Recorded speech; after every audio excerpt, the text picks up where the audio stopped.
Assalamualaikum warahmatullahi wabarakatuh.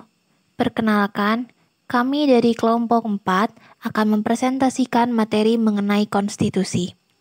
Adapun anggota kelompok kami yaitu yang pertama Abnun Munawardah dengan NPM 202151131, kemudian Dede Vika Sania Safira dengan NPM 202151138, kemudian Vina Salsabila dengan NPM 202151140, kemudian ada Walter Samuel Saragi dengan NPM 202151143, ada Zahra Afiati dengan NPM 202151145, Muhammad Ihsan Rahmatillah dengan NPM 202151147, ada Dinda Cynthia Merliani dengan NPM 202151149, Aufa Nabila Riyadatul Laisi dengan NPM 202151151, serta yang terakhir yaitu Diendra Udira dengan NPM 202151501.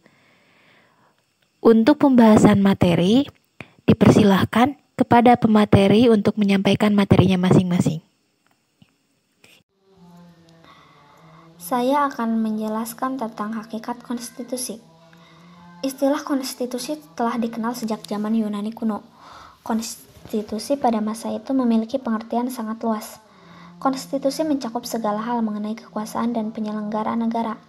Filsuf terkemuka pada itu, yaitu Aristoteles, menyebutkan konstitusi sebagai politeia. Politeia diartikan sebagai kekuasaan dalam negara. Selain itu, politeia dikenal juga istilah nomoi atau undang-undang.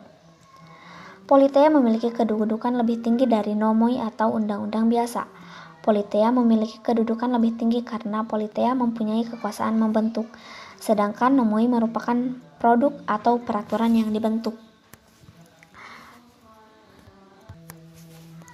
1. Konstitusi dalam arti luas. Konstitusi memiliki cakupan lebih luas dari Undang-Undang Dasar. Pengertian Undang-Undang Dasar terpaku pada konstitusi yang tertulis saja. Undang-Undang Dasar belum mencakup konstitusi yang tidak tertulis. Konstitusi meliputi keseluruhan peraturan, baik tertulis maupun tidak tertulis, yang mengatur secara mengikat cara-cara penyelenggaraan pemerintah. 2. Konstitusi dalam arti sempit. Konstitusi sama dengan Undang-Undang Dasar. Itulah konstitusi dalam arti sempit. Anggapan ini muncul karena pengaruh paham kodifikasi. Paham kodifikasi memiliki pengaruh besar dalam pembentukan peraturan perundang-undangan. Paham kodifikasi menghendaki agar semua peraturan hukum ditulis demi mencapai kesatuan hukum, kesederhanaan hukum, dan kepastian hukum. Setiap peraturan penting harus ditulis. Konstitusi yang ditulis disebut Undang-Undang Dasar. Dari situlah muncul anggapan konstitusi sama dengan undang-undang. Kebiasaan menerjemahkan konstitusi sebagai undang-undang dasar muncul dari kebiasaan orang Belanda dan Jerman. Grunwald dan Grundgesetz mereka gunakan untuk menyebut konstitusi dalam percakapan sehari-hari, yang berarti undang-undang dasar, yaitu keduanya menunjukkan naskah tertulis. Di Indonesia, penyebutan konstitusi dalam praktik ketatanegaraannya merujuk pada Undang-Undang Dasar.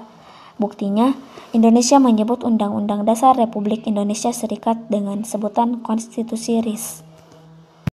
Saya Azahra Apiati, NPM 202151145. Ketiga, konstitusi dalam arti material. Material sama dengan materi. Dalam arti material, pengertian konstitusi menitik beratkan pada materi atau muatan konstitusi. Konstitusi berisi hal pokok tentang struktur dan organisasi negara. Konstitusi memuat aturan-aturan dasar tentang pola ketatanegaraan sebagai berikut. Yang pertama, bentuk negara. Kedua, susunan negara. Ketiga, kekuasaan pemerintahan. Keempat, hak-hak yang diperintah atau rakyat. Kelima, hubungan antara pemerintah dengan rakyat.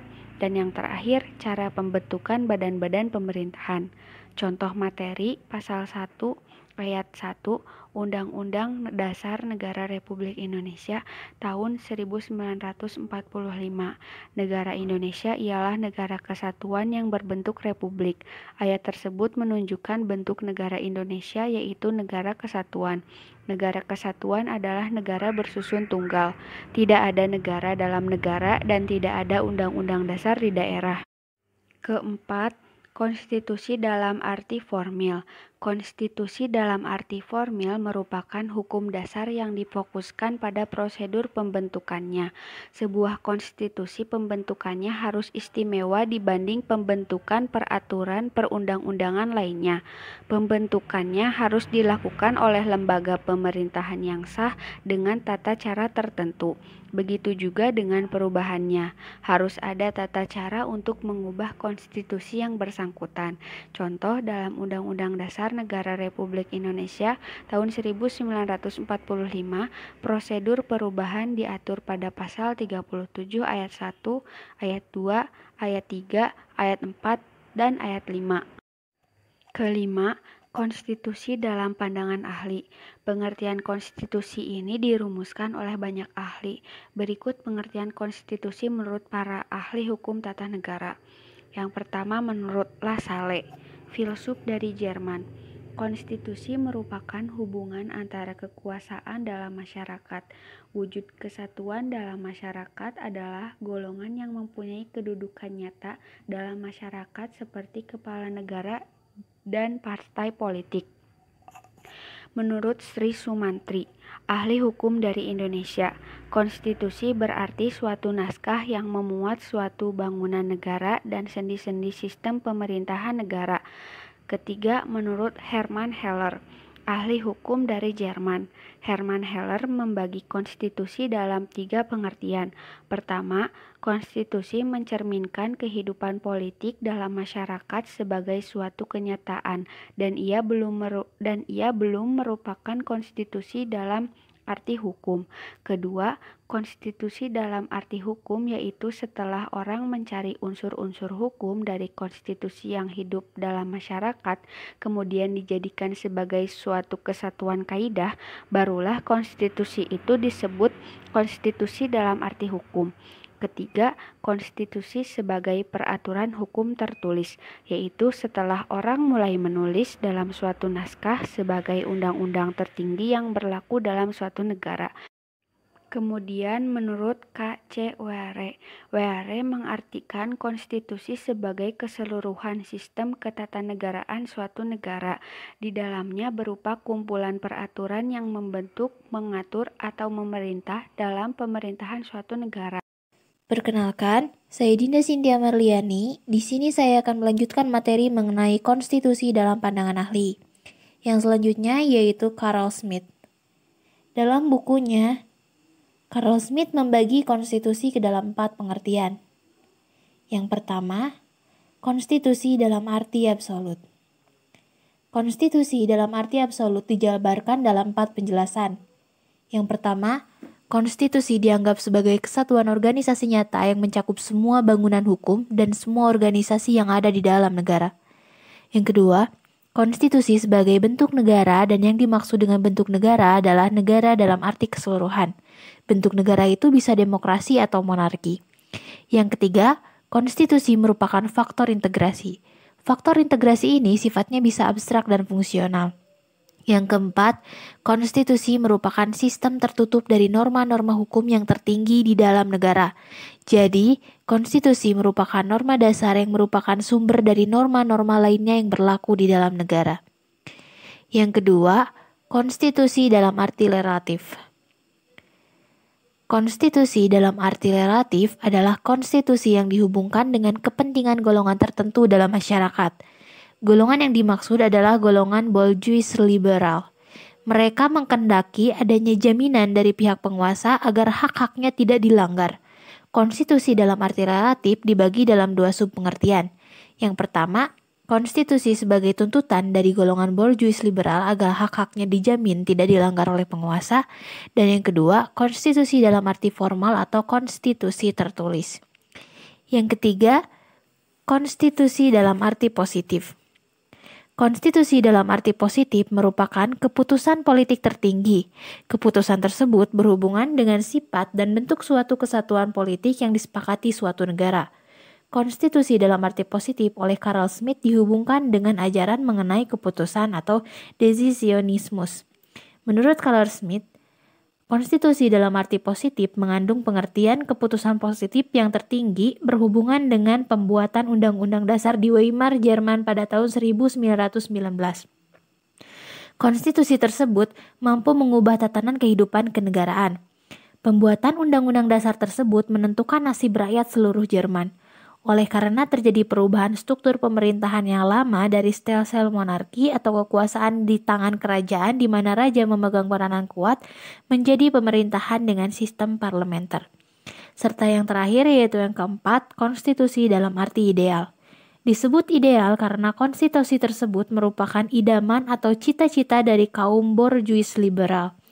Cita-cita tersebut lahir sesudah Revolusi Prancis. Konstitusi tersebut sebagai jaminan bagi rakyat agar hak-hak asasinya dilindungi.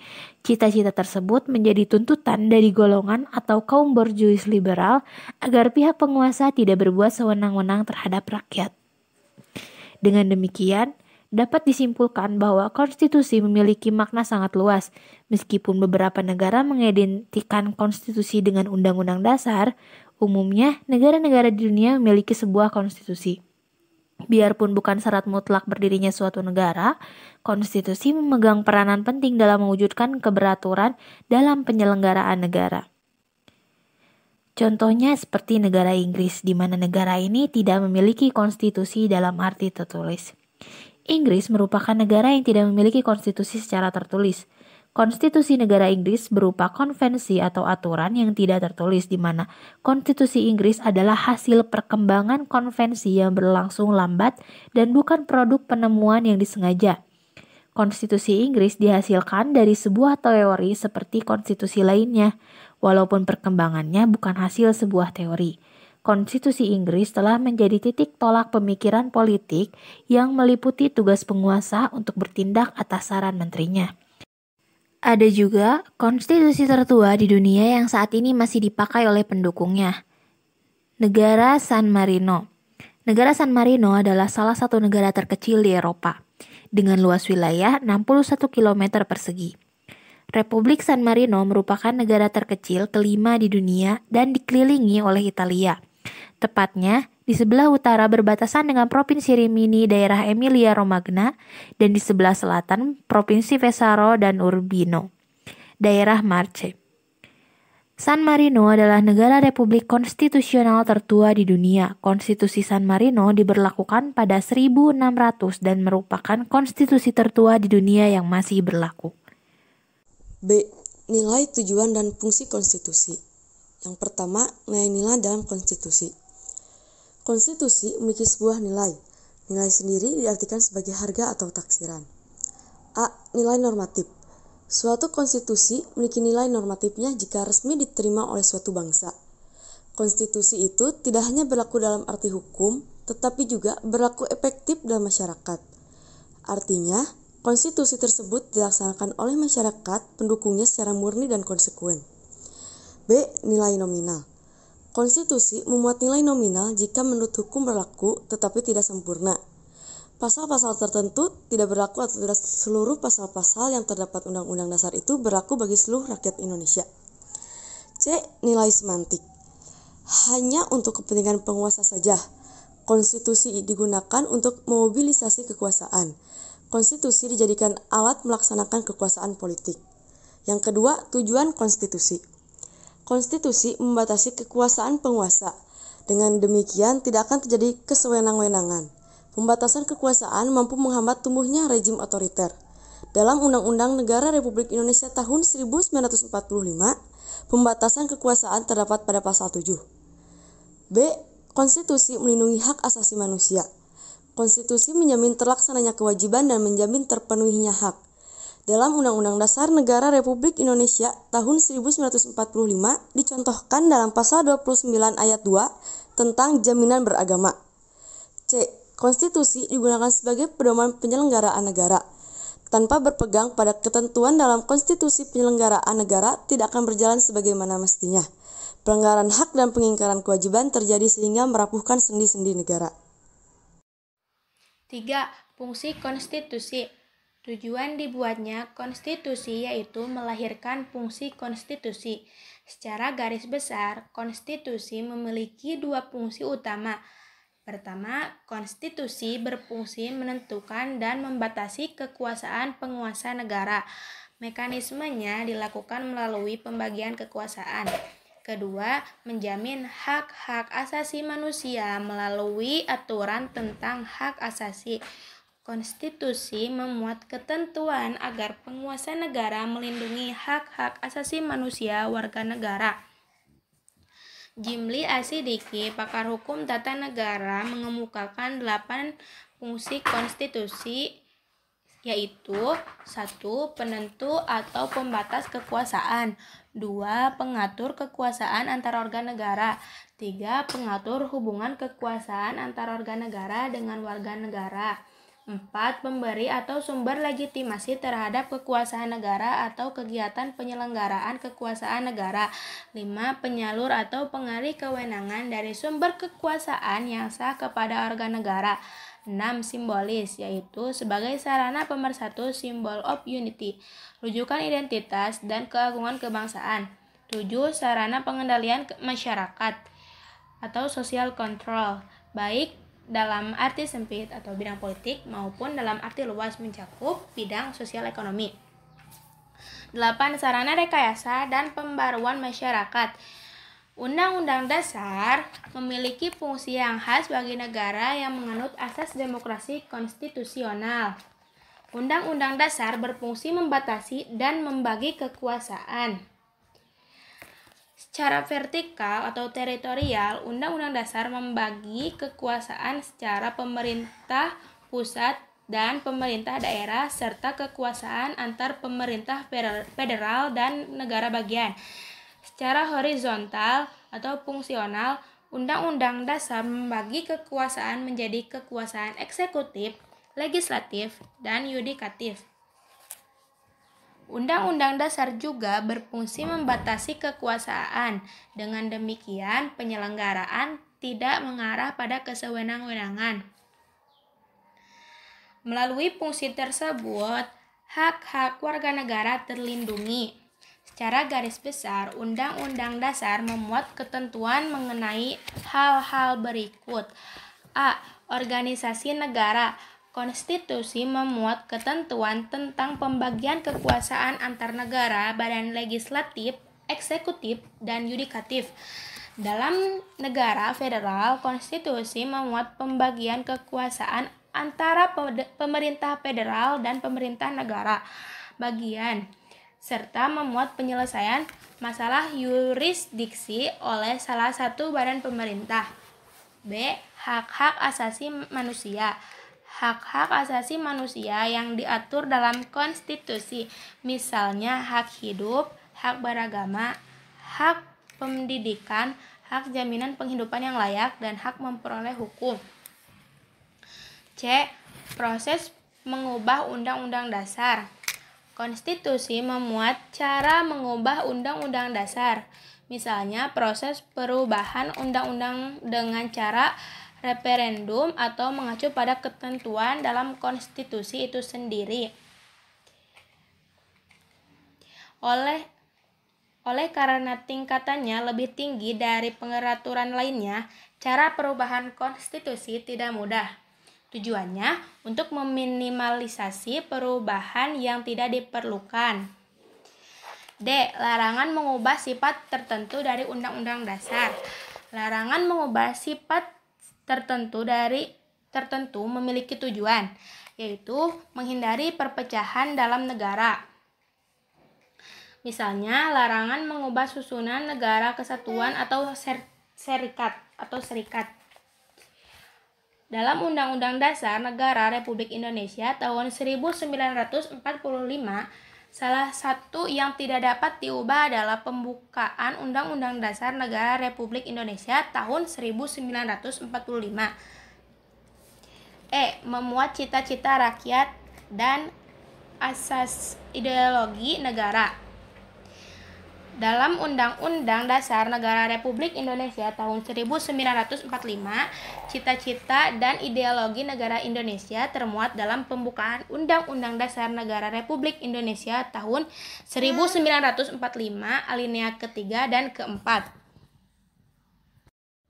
Perkenalkan, nama saya Muhammad Ihsan Rahmatillah, NPM 202-15-1147, berasal dari kelas D. C. Kedudukan konstitusi. Agar lebih mudah memahami kedudukan konstitusi, pengertian konstitusi dibatasi pada konstitusi sebagai undang-undang dasar. Kedudukan dimaknai sebagai sebuah tempat atau posisi. Adapun konstitusi merujuk pada kedudukan konstitusi, berarti posisi atau tempat suatu undang-undang dasar negara jika disandingkan dengan peraturan lainnya. Undang-undang dasar menjadi dasar pembentukan peraturan perundang-undangan lain. Undang-undang dasar membutuhkan peraturan perundang-undangan lain untuk menjabarkan ketentuan pokok yang bersifat umum. Peraturan lain tidak boleh bertentangan dengan undang-undang dasar tersebut. Jika bertentangan dengan undang-undang dasar, peraturan yang bersangkutan batal demi hukum atau tidak mempunyai kekuatan hukum mengikat. Dengan demikian, konstitusi menduduki posisi paling tinggi dibandingkan dengan peraturan perundang-undangan lainnya. Undang-undang dasar merupakan perwujudan hukum tertinggi yang harus ditaati baik oleh rakyat maupun pemerintah. Hans Kelsen, seorang ahli hukum terkemuka dari Australia, berpendapat bahwa konstitusi memberi kekuasaan membentuk hukum kepada pihak yang ditentukan. Berdasarkan penjelasan tersebut, dapat ditarik kesimpulan mengenai kedudukan konstitusi bagi sebuah negara. 1. Konstitusi merupakan hukum dasar yang berisi aturan-aturan dan ketentuan tentang hal-hal yang mendasar dalam kehidupan suatu negara. Contohnya, pembatasan kekuasaan pemerintah dan jaminan akan hak dasar rakyat. 2. Konstitusi merupakan hukum tertinggi dalam hierarki peraturan perundang-undangan nasional sebuah negara. Peraturan perundang-undangan sebuah negara dapat dirinci dan diurutkan berdasarkan tingkatannya mulai dari yang terendah hingga yang tertinggi menyerupai piramida. Dalam sistem konstitusional, konstitusi mempunyai validitas yang lebih tinggi dibanding dengan perundang-undangan biasa. Perkenalkan, nama saya Aufa Nabila Rihadatul Aisy Sutisna dengan NPM 202151151. D. Undang-Undang Dasar Negara Republik Indonesia tahun 1945 sebagai Konstitusi Republik Indonesia. Konstitusi atau bukan tergantung pada sudut pandang. Jika dipandang menggunakan patokan konstitusi dalam arti sempit, Undang-Undang Dasar Negara Republik Indonesia tahun 1945 termasuk konstitusi. Adapun jika dipandang menggunakan konstitusi dalam arti luas, Undang-Undang Dasar Negara Republik Indonesia tahun 1945 merupakan bagian dari konstitusi karena konstitusi memiliki cakupan lebih luas, tidak sebatas peraturan tertulis. Peraturan tidak tertulis pun merupakan bagian dari konstitusi. Undang-Undang Dasar Negara Republik Indonesia tahun 1945 merupakan hukum dasar negara Indonesia. Di dalamnya berisi kaidah-kaidah mendasar tentang struktur ketatanegaraan Indonesia. Undang-Undang Dasar Negara Republik Indonesia tahun 1945 telah mengalami amandemen dengan 4 kali rangkaian. Rangkaian pertama pada tahun 1999, rangkaian kedua pada tahun 2000, rangkaian ketiga pada tahun 2001, rangkaian keempat pada tahun 2002. Akan adakah rangkaian kelima? Sebelum amandemen, Undang-Undang Dasar Negara Republik Indonesia tahun 1945 terdiri atas pembukaan, batang tubuh, dan penjelasan. Akan tetapi, setelah dilakukan perubahan, Undang-Undang Dasar Negara Republik Indonesia tahun 1945 terdiri atas pembukaan dan pasal-pasal sebagaimana dijelaskan dalam Pasal 2 Aturan Tambahan Undang-Undang Dasar Negara Republik Indonesia tahun 1945. Pembukaan Undang-Undang Dasar Negara Republik Indonesia tahun 1945 terdiri atas 4 alinea. Sedangkan jumlah pasal sebanyak 37 pasal, ditambah 3 pasal aturan peralihan, 2 pasal aturan tambahan. Tiap-tiap alinea dalam pembukaan Undang-Undang Dasar Negara Republik Indonesia tahun 1945 memiliki nilai dan makna besar bagi bangsa dan negara Indonesia. Pada dasarnya, nilai-nilai yang terkandung dalam pembukaan Undang-Undang Dasar Negara Republik Indonesia tahun 1945 dapat dibedakan menjadi 2 kelompok besar, yaitu nilai-nilai yang mencerminkan pokok-pokok kaidah negara yang fundamental dan nilai-nilai yang mencerminkan tertib hukum. Nilai-nilai pokok kaidah negara yang fundamental terdapat pada pembukaan. Dalam pembukaan Undang-Undang Dasar Negara Republik Indonesia tahun 1945 memuat nilai-nilai pokok kaidah negara yang fundamental seperti berikut. 1. Peraturan ditentukan dan dibuat oleh pembentuk negara. Berdasarkan sejarah terjadinya pembukaan Undang-Undang Dasar Negara Republik Indonesia tahun 1945 ditetapkan oleh pembentukan negara, yaitu PPKI sebagai badan yang mewakili bangsa Indonesia telah berhasil mengesahkan Undang-Undang Dasar 1945. 2. Adanya pernyataan lahir sebagai penjelmaan kehendak pembukaan negara untuk menjadikan hal-hal tertentu sebagai dasar dari negara yang dibentuknya. Dalam hal materi, pembukaan Undang-Undang Dasar Negara Republik Indonesia tahun 1945 memuat dasar-dasar negara yang dibentuk seperti berikut. Yang pertama, tujuan negara. Terdapat tujuan umum dan tujuan khusus. Tujuan umum terlihat dari kalimat yang terdapat dalam alinea keempat, yaitu ikut melaksanakan ketertiban dunia yang berdasarkan kemerdekaan, perdamaian abadi, dan keadilan sosial. Tujuan umum dihubungkan dengan status negara Indonesia sebagai masyarakat dunia. Makna yang terkandung dalam tujuan negara merupakan penerapan politik luar negeri Indonesia, yaitu politik bebas aktif.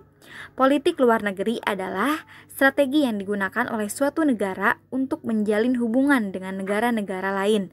Selain pengertian di atas, politik luar negeri dapat diartikan sebagai pola perilaku yang digunakan oleh suatu negara dalam menjalin hubungan dengan negara-negara lain. Pengertian kata bebas dalam politik luar negeri yaitu negara Indonesia tidak memihak pada kekuatan-kekuatan yang pada dasarnya tidak sesuai dengan kepribadian bangsa atau Pancasila.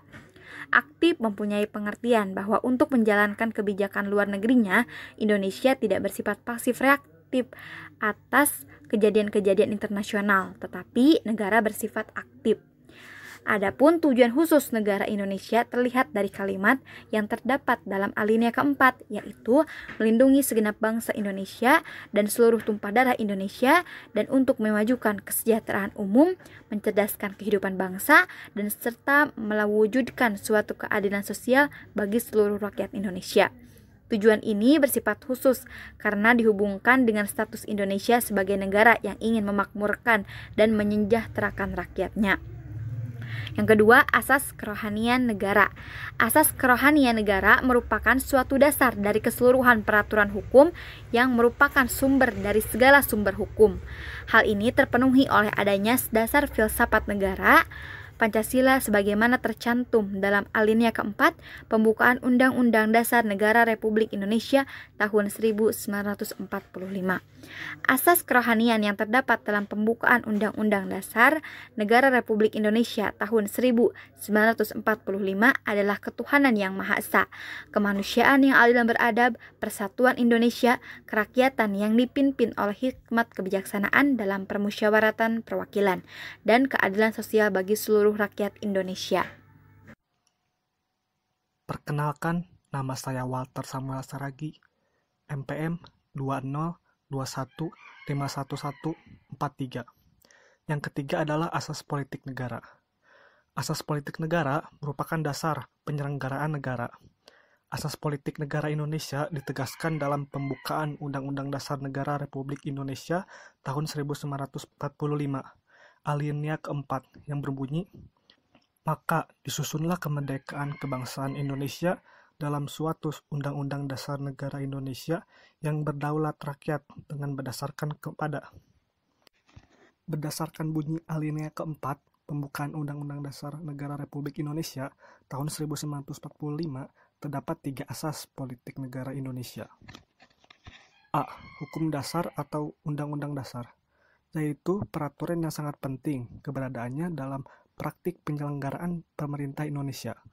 Hal ini dikarenakan muatan dalam Undang-Undang Dasar merupakan ketentuan-ketentuan dalam menjalankan ketatanegaraan suatu negara. B.